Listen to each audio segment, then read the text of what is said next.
Hello there and welcome back. Today we're diving back into the riveting world of negotiation with a spotlight on Chris Voss's groundbreaking book, Never Split the Difference. I delved into this book a while ago, but it's a treasure trove of knowledge that deserves a revisit. This is Financial Intellect, where we promote that to be finance savvy, we are your buddy. So let's dive back in and unravel the art of negotiation, Voss style. Tactical empathy, key to high-stake negotiations. Chris Voss, distinguished for his tenure as a top FBI hostage negotiator, was routinely pitted against some of the most perilous and desperate criminals globally. When stakes are a matter of life or death, the traditional give and take or splitting the difference just doesn't cut it. It's in this pressure cooker environment that Chris honed his unorthodox yet highly effective method known as tactical empathy. But let's unpack tactical empathy. What does it involve?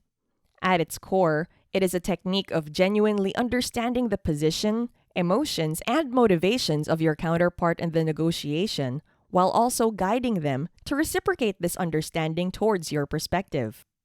Sounds like a daunting task, right? However, mastering this art form can deliver results that are nothing short of astounding. Consider, for instance, the time when Chris was invited to a Harvard negotiation class. The students, well versed in all traditional negotiation tactics, were confident. However, when they went head-to-head with Chris, employing the principles of tactical empathy, they ended up giving him their entire budget, a feat unheard of in the instructor's experience. This isn't an isolated incident either. There are numerous instances from Chris's career as a hostage negotiator where he demonstrated how this unique approach can lead to outcomes that would have been impossible to achieve through conventional negotiation tactics. In a high-stakes hostage situation where every second counts, the kidnapper is under immense stress, highly volatile, and unpredictable. It's a tense situation where one wrong move can have catastrophic consequences. In such scenarios, Chris Voss employed tactical empathy. Instead of being confrontational, he focused on understanding the kidnapper's position, his motivations, his fears, and his needs. He then communicated his constraints and challenges in a manner that the kidnapper could empathize with. This allowed him to build a rapport with the kidnapper and eventually steer the negotiation to a successful resolution, invariably saving lives. It's important to note that tactical empathy isn't about manipulation. It's about understanding, communication, and finding common ground. It's this powerful technique that has allowed Chris Voss to excel in some of the most high-pressure negotiation scenarios imaginable, and it's a skill that can be invaluable in our daily life negotiations as well. The power of "that's right." Within the arsenal of effective negotiation tactics, Chris Voss highlights the incredible power of a seemingly mundane phrase, "that's right." It might not sound like much, but the psychological impact of these two words is colossal. When your negotiation counterpart says, "that's right," it signals a significant shift, a moment where they feel truly understood. And that's where the magic happens. You see, once people feel understood, their defensive walls come down. The resistance to your proposals eases, and they become more open to considering alternative perspectives. It's akin to locking a psychological gate that paves the way for constructive dialogue and ultimately better negotiation outcomes. But how do you evoke the powerful "that's right" response? The key lies in active listening and emotional intelligence. As you navigate the intricate dynamics of negotiation, attune your senses to the undercurrent of emotions behind your counterpart's words. It could be a subtle hint of concern, a fleeting expression of fear, or a quiet display of reservation. These emotional cues provide precious insights into their mindset and the issues they care about. Once you identify these emotions, summarizing them can prove to be a powerful tool. Start your statements with, "It seems like," or "It sounds like," to express your understanding without being too assertive or confrontational. For example, It sounds like you're concerned about the long-term viability of this agreement. Or, it seems like you're worried about the potential risks involved. Such expressions do two crucial things. First, they show that you've listened attentively, and second, they validate your counterpart's feelings and concerns. You're not just hearing their words, you're understanding their emotions. This empathetic approach can make them feel acknowledged and open the door for deeper engagement. Let's illustrate with a practical example. Suppose you're negotiating a business contract.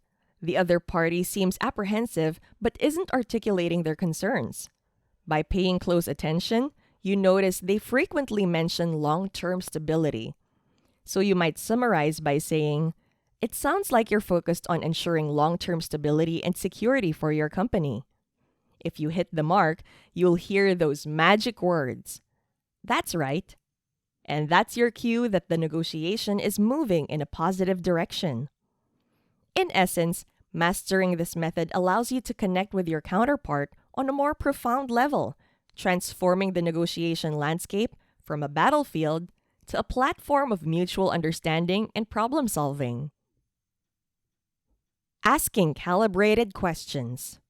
A crucial part of Voss's negotiation approach is the strategic use of calibrated questions. Unlike traditional questions, these are specifically designed to help navigate the course of the negotiation by reframing the conversation. They are open-ended, starting with how or what, and serve a dual purpose: to convey your point of view and simultaneously involve your counterpart in resolving your issue. In essence, they facilitate the transformation of a potentially contentious situation into a cooperative problem-solving session. Calibrated questions are akin to a flashlight in a dark room. They shine a light on the issues at hand, illuminating the pathway to mutual understanding and resolution. They also subtly shift the problem-solving responsibility onto your counterpart, engaging them actively in finding solutions that work for both parties. And the beauty of this strategy is that it maintains a respectful, empathetic tone throughout the conversation. Let's illustrate this concept with a practical example. Imagine your landlord wants to hike your rent from $1,200 to $1,500 per month. Instead of outright refusing or engaging in a confrontational back and forth, you could approach the situation with calibrated questioning. Begin by empathizing with their position and acknowledging their need for a fair market price. Then you could ask, "How am I supposed to afford $1,500 a month, considering my income constraints only allow for $1,200? Notice how this question does two things. First, it communicates your problem, and second, it nudges your landlord into thinking from your perspective. Now they're faced with your dilemma. The question is framed in such a way that it almost implores their help in solving your problem, while preserving the mutual respect integral to the negotiation. Calibrated questions can be used in numerous scenarios, from negotiating salary raises to resolving conflicts at work. They could go something like this. How can we ensure this project stays on track without overworking the team? Or, what can we do to improve our monthly sales figures without compromising customer service?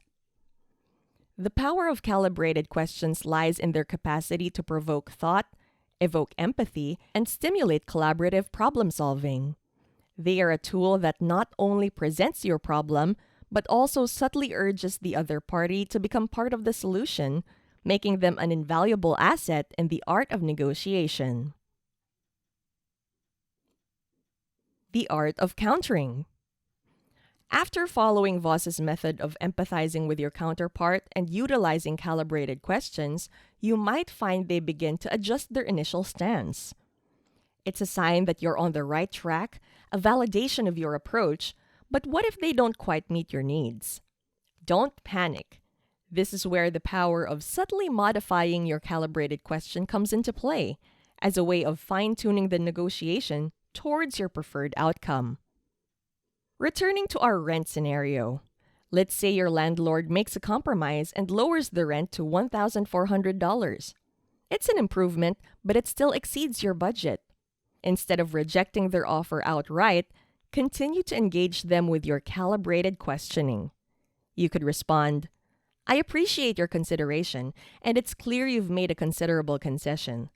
However, I'm struggling to justify paying $1,400 a month when I could rent similar apartments in the vicinity for less than $1,200.